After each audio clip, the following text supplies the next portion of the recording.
ભરતભાઈ કઈ બાજુ નીકળ્યા છે? આપણે સુરત થી છે ને 55-60 કિલોમીટર એક બાંભણા હિલ છે. એવું સાંભળ્યું હતું કે લોકેશન સારું છે તો આજ નવરા છે ત્યાં કાંટો મારી બાજુ. ઓકે, સુરત થી 55 થી 60 કિલોમીટર દૂર આવેલું બાંભણા પ્લેસ. હકીકતમાં એ ડુંગર છે ને? હિલ સ્ટેશન જેવું છે. હવે આપણે ત્યાં જઈએ પછી ખબર પડે કે એક્ઝેક્ટલી છે હું એમ. ઓકે, તો મિત્રો ઘણીવાર આપણે સોશિયલ મીડિયામાં કોઈ વસ્તુ જોતા હોય, જેમ કે પ્લેસ છે, તો એ પ્લેસ સોશિયલ મીડિયા પર બહુ સારી દેખાતી હોય, પણ આપણે ત્યાં જઈએ ને તો ખબર પડે કે ભાઈ કેવી વસ્તુ છે. ખરેખર સોશિયલ મીડિયામાં જે દેખાડે છે એવી છે, એની કરતાં સારી છે, એની કરતાં ખરાબ છે, એટલે કોઈ બી રિવ્યૂ મળી શકે.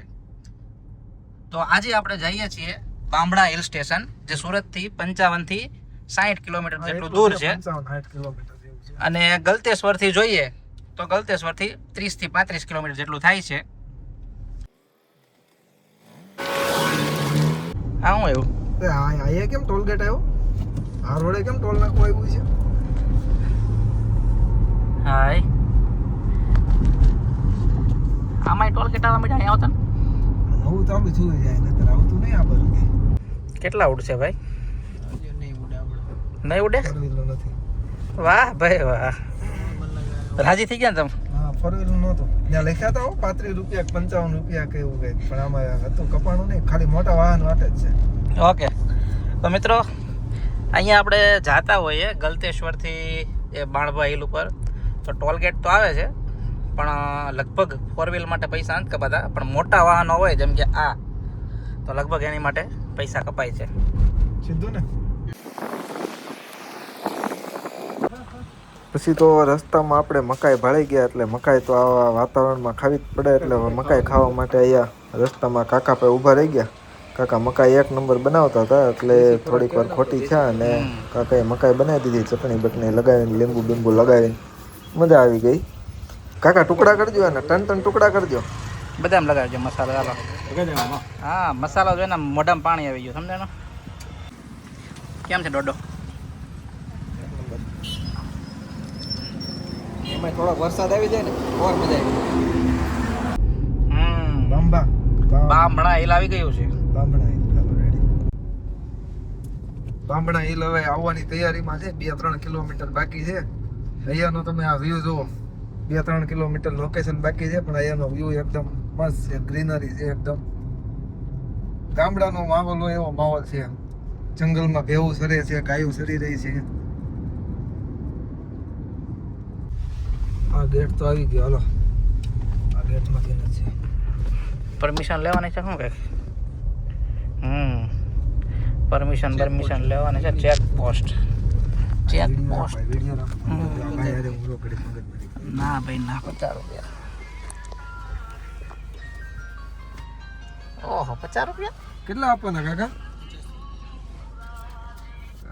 ત્યાં અંદર શૂટિંગ બૂટિંગ કરવા દે છે? ડ્રોન ઉડાડવા દે?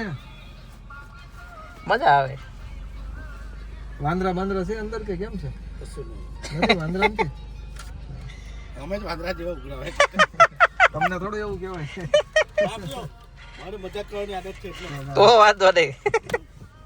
મજાક જિંદગી જ મજાક છે. તો પછી 50 રૂપિયા એ અહીંયાનું સ્લીપ આપે, એમનું ન લે. આ લોકો ભગત ગાડી મૂકવાનું ભાડું લે 50 રૂપિયા, એ તો બરોબર છે, પણ આ ભગવાન આ બધી વસ્તુ જોવાનું ભાડું લે કેટલું થાય?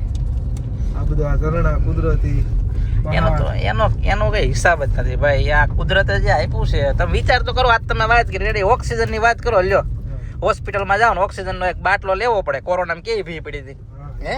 હવે અત્યારે મફતમાં ઓક્સિજન આપે છે, એનો હિસાબ કે મળે? આજીવન તમે કમાઈને આપો ને, આજીવન મહિનાના લાખ રૂપિયા, તોય તમે ન આપી શકો. આ હિલ સ્ટેશન ઉપર વાંદરા નથી તો ખબર પડી ગઈ. છોકરાને ક્યાંક વાંદરા જોવો હોય તો આ જગ્યા ઉપર અવાય નહીં. વાંદરા માટે જગ્યા નથી, એટલે વાંદરા જોવા માટે જગ્યા નથી એમ. બાકી વાંદરા આવવું હોય તો આવી શકે, ઓરિજિનલ કોઈ બી વાંદરા. ભાઈ સુરત વન વિભાગ, વાહ ભાઈ વાહ. સુરતની અંડરમાં આવતું છે. હવે એને લખ્યું છે તો આવવા દે આપણે. વાંધો. હવે આપણે બાણભા હિલ તો પોગી ગયા, પણ હવે આપણે ડ્રોન ઉડાડવાનું છે, એટલે જોઈ લઈએ લોકેશન પહેલાં કઈ જગ્યાએથી ડ્રોન ફ્લાય થાય. ચડવાનું છે અહીંથી ચડવાનું સીધે સીધું ઉપર જવાનું જાય.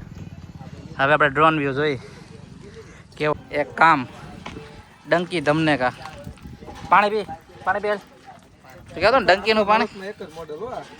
કયું આ એક જ મોડેલ તમે ગમે ત્યાં ગામડામાં જાઓ કે ડાંગમાં જાઓ કે રાજસ્થાનમાં જાઓ આ મોડેલ જોવા મળે. બગાડતા નહીં હો બહુ પાણી. સરકારી ડેન્કી હોય ને હમ. આ જ મોડેલ જોવા મળે. ધમો ધમો ધમો